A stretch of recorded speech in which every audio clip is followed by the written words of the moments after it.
Those are wonderful talks. Kathy, I had a question for you about how you dealt with patient-linked and identified information within the cardiac arrest study you dealt with, because oftentimes what happens is we talk about HIPAA issues and protected health information, and how you were able to kind of overcome some of those barriers around how you could collect the data and analyze it, and then how you're actually sharing it on the platform you described. There's obviously many answers to that question. Or can you hear me? Now you can hear me? Okay. All right, so for the cardiac arrest data, so that data is collected by the City of Houston, and it resided on their servers at the time that we ran everything. We have since moved it over to RICE, and so the RICE system that we're building is as secure as a system can be. And so access to the information follows standard IRB protocols as well as city government protocols. And so, like for example, I don't even have access to the EMS data any longer because our project has ended. But it's still, the data still sits on our system. And so that's how we're trying to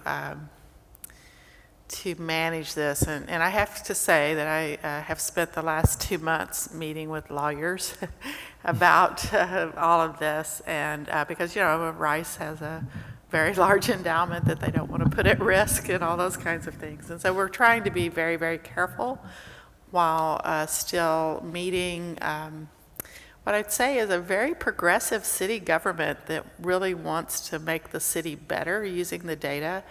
And so I think, the caution is more on our side and less on theirs. And so that's how we're managing the infrastructure. David Purse, who is the physician director that partnered on this research, he also has a faculty appointment at Baylor College of Medicine. So that particular study, the IRBs went both through Rice and Baylor.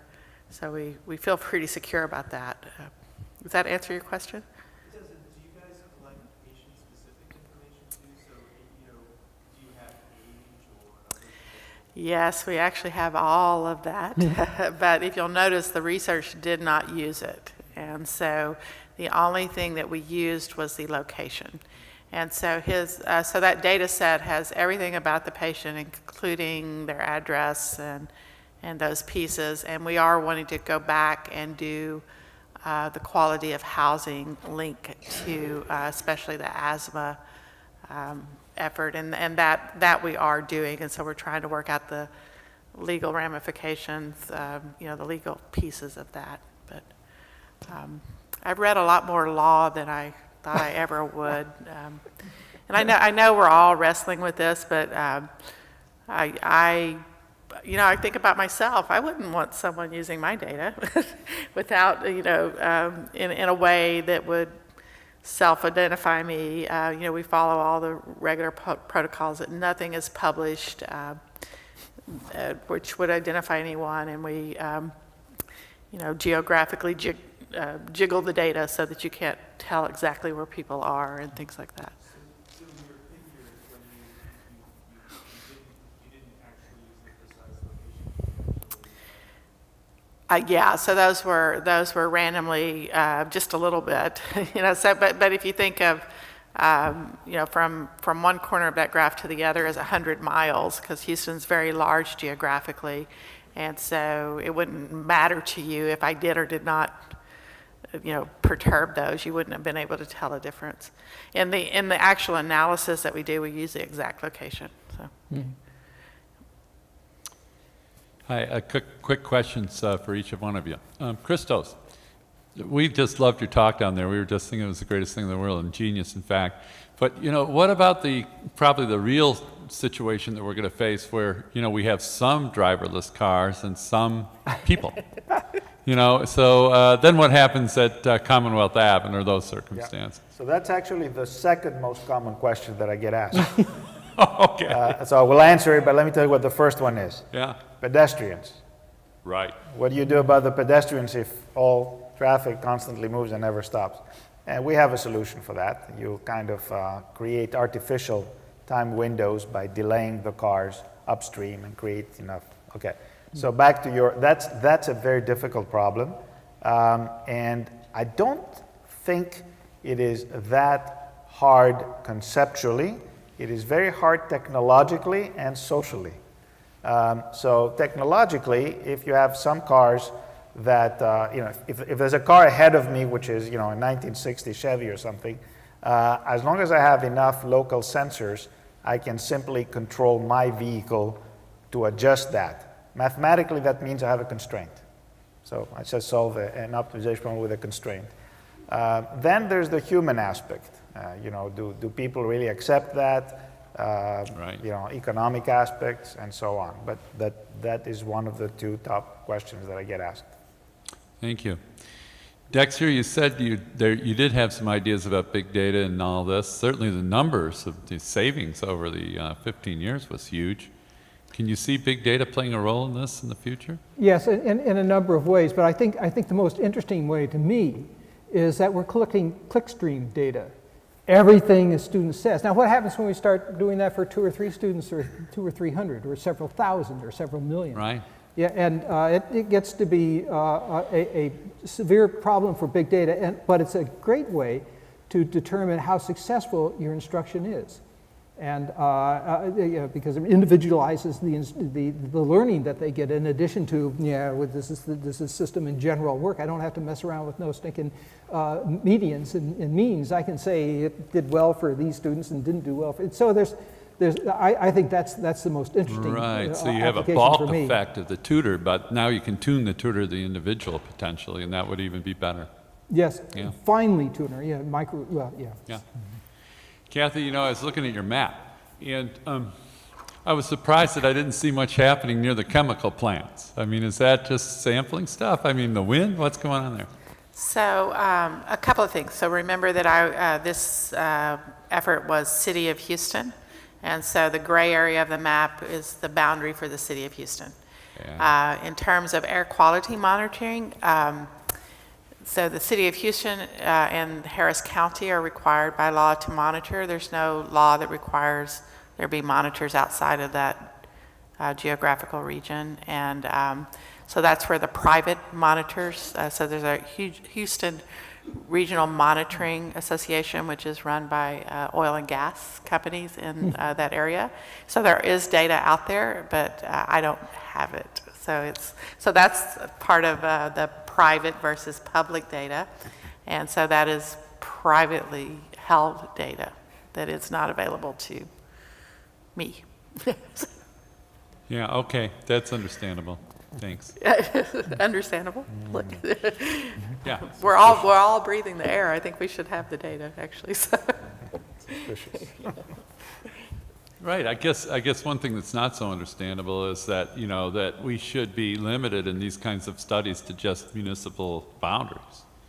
That's right. So is there any larger state or federal activity in this area? Well, I think in this case with this EMS data, it's a very well done, orchestrated data set, and so a lot of resources from the City of Houston went into creating that data, and other municipalities just haven't gone to that much effort. In terms of the air quality, these are mandated by law, and so I don't know that we want more or less, but yeah. Yep. Okay, Karen? Yeah, someone. Please. This question's for JD. You mentioned the $50,000 price tag. I'm wondering if you could say more about that. Is that initial investment to set up a system that becomes cheaper to reuse in second year, third year kind of, or is that really ongoing costs? And Yeah, it's one of the problems with return on investment and looking at it. In the 12-year span that we look at that, and there are reasons for that, because the basic comparison there was the digital tutor versus 7 years of on-job training. But in the digital tutor, we did throw in the cost to design and develop. It's $35.5 million spent by DARPA to develop the thing. So that's in there, and of course none of that is in the in the regular stream. So it's a disadvantage, but there's I'm sure that the money saved under that analysis is an underestimate. There's much more to be saved. That's the last question. Oh, I did it again, huh? Okay, this is for Kathy. I thought your analysis was really interesting, and of course I'm from Houston, so of course I would. But I was a little bit surprised because if I remember correctly, you said you had an MOU with the city, and I'm not quite sure what's to be protected and private about their data. That was in part one, and then part two is, do you provide access, or is there access for other people? You said you have a lot of cleaned up data and whatnot, and so I was curious about that too. Yeah, so we're a year into this project, and it's actually, I'm very happy with where we sit right now. So the city of Houston collects a lot of different kinds of data. Some of it is publicly available, and that data that's publicly available will be publicly available through our efforts, and once we've made it research ready, and so we won't protect data that's not already protected, but they also collect protected data, and it's that data that we will have probably even stronger controls than they would have anticipated. But it is, we are building a resource for researchers in general, not just for Rice researchers, and it would be through the Kinder Institute, and they have research fellow program, or they've set up a governing activity that will allow even community organizations to come in and use the data and do research. We will put as much aggregate information as we can, sort of at people's fingertips. But we're trying to find where those really clean lines in the sand are. So. Terrific, thank you. Okay, let's thank all our speakers again. And if you have other questions, you can just ask them offline. More importantly, using tools from convex optimization to do this. And so we have some new results that basically say that if you can give me any algorithm that can to build a certain type of point estimate, we can concatenate those, and by using a distributed